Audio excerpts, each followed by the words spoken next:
Good afternoon and welcome back to the channel. So, got the new camera set up like I mentioned in the last video. I just want to have a little Green Lane outing just to see if it looks any better than the helmet mounted one. I think the second from last video I uploaded was a Green Lane video, and I really wasn't very happy with it. It's so hard with the helmet mounted cameras to make sure it's pointing where you want it to, so hopefully this is a little bit better. I actually see where I'm going. What have we got? Land Rover? Is that a Defender ahead of us? I don't know if he's a farmer or a Green Laner. I think that's a private track there. No idea. Absolutely no idea.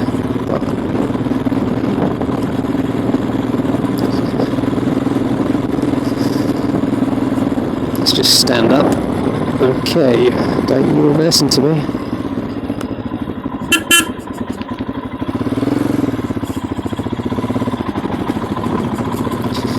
May have seen me, may not have. I'm not taking any chances with that. So if you're a returning viewer to the channel, you might recognise this lane. I came down here on one of my other videos and from the other way, and this part here was absolutely sodden. That was only, I don't know, a couple of months ago, but yeah, the lane's a little bit different today, so much easier. Hopefully in the standing up position, the camera still looks okay.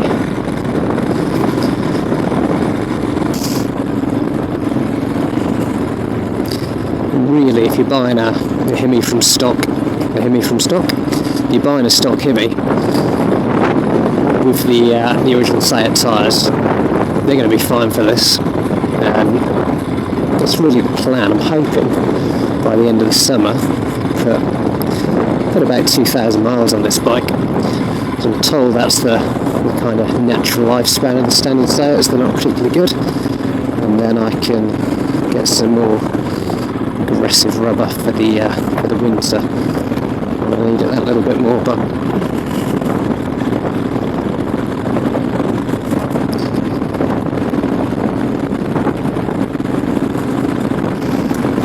one thing I have found with the Himalayan, and when I was filming the previous video, was there's a lot of buffeting from the screen. So I've got the new helmet just to cut down on the wind noise, but I don't think the screen's helping. So I know a lot of people have fitted aftermarket screens, the taller ones, and say that there's absolutely no difference in terms of the wind noise.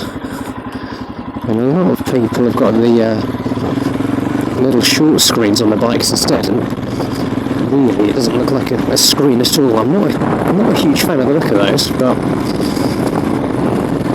if anybody's got any recommendations, especially if you're a moto vlogger, I would be very interested to know your thoughts.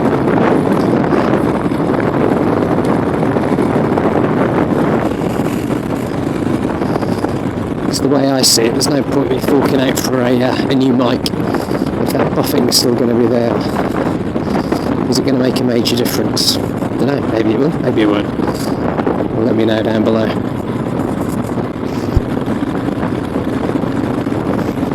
Mentioned in the last video, I'm looking at test riding a few bikes this summer. I would also be really interested to know what kind of content you'd like to see on the channel. Are you interested in riding the other bikes, or would you rather just see the Hemi? Do you prefer the Green Lane content? Do you prefer the road riding? There's a video on the channel of the Triumph. Would you like to see her repair a little bit more? Also got a little 125 that I built myself. I chopped and changed it, so a custom bike. So, if you'd like to see a video on that, let me know. Got some ideas in the pipeline, but value your guys' opinion as well, so anything you'd like to see, if I possibly can, I'll try and make that happen.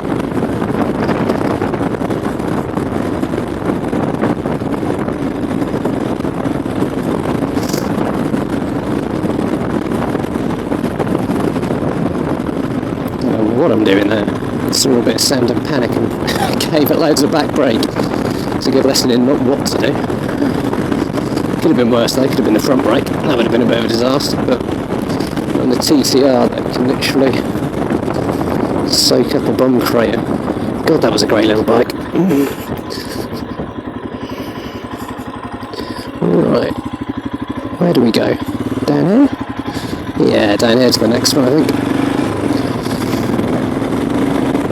I saw somebody the other day on the Himalayan Facebook page that said, oh, you know, I've got a £2,000 budget, can I get a 411 for less than that? Maybe an early one, slightly higher mileage. Definitely possible.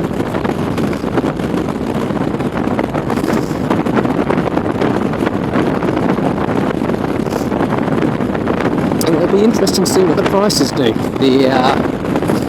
With the new 450 coming out, I've got a sneaky feeling that the 411 is going to become a little bit of a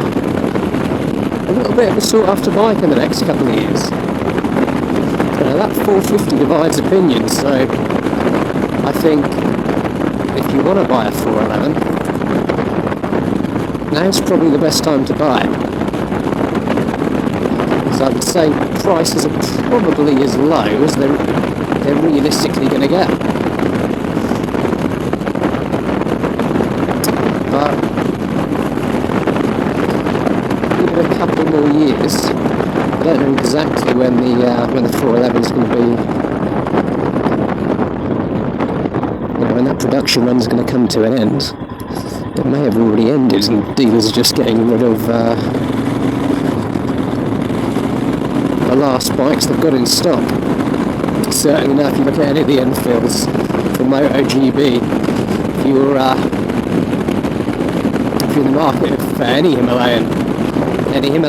Royal Enfield, they're doing super discounts at the moment. But yeah, I think in the next couple of years, people will look back on the 411 and say, God, what a cracking little bike, you know, it paved the way for things to come after it. And I know I sing the praises of this bike, but I don't think that's an exaggeration. Triumph Scrambler 400X, would they have made it if it wasn't for this? Probably not. Traditionally they've always made high capacity bikes. I think they saw the little niche in the market that Enfield created, and you know, understandably wanted a piece of that pie. 450 MT from CF Moto, again, the same kind of thing. Would they have produced it? Maybe more likely, you know. The Chinese manufacturers, they start off with the 125s and they gradually start building up capacity. So maybe with the Chinese bikes, but you know, I certainly don't think Enfield would have done. Certainly don't think Triumph would have done that if it wasn't for the Himalayan. So yeah, this little bike's got a lot to answer for, and in a good way. Okay. Let's go down this final little lane and we'll call it a day. I know this isn't no access to motors, but it is a green lane. She's in my way. Going round, you missus.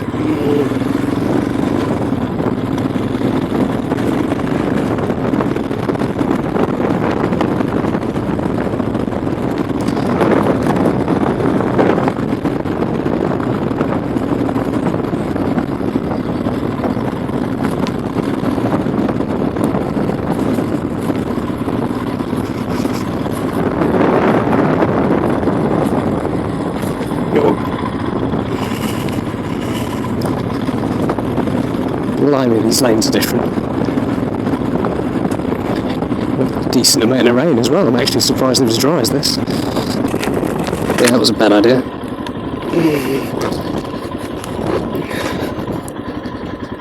It's my sun visor catch. There we go. Right, now let's lift the helmet up. Let's do it the right way around so it gets sprayed in the ice. So the intention's to use the motocross helmet in the summer, but could I get away with having the chin bar up on this? Probably. Might be a better idea. Depends how much dust and crud I get in my face. But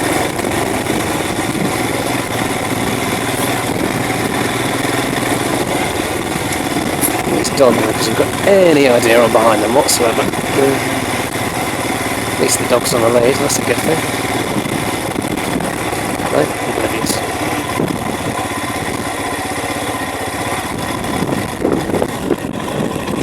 Thank you.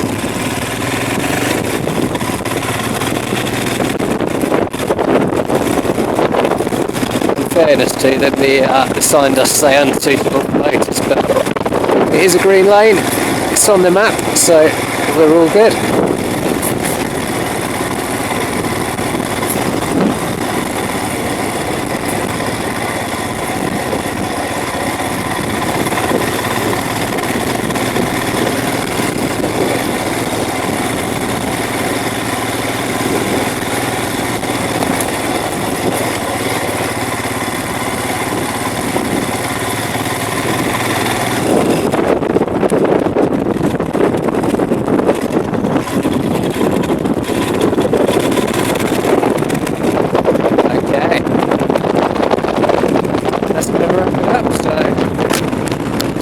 As always,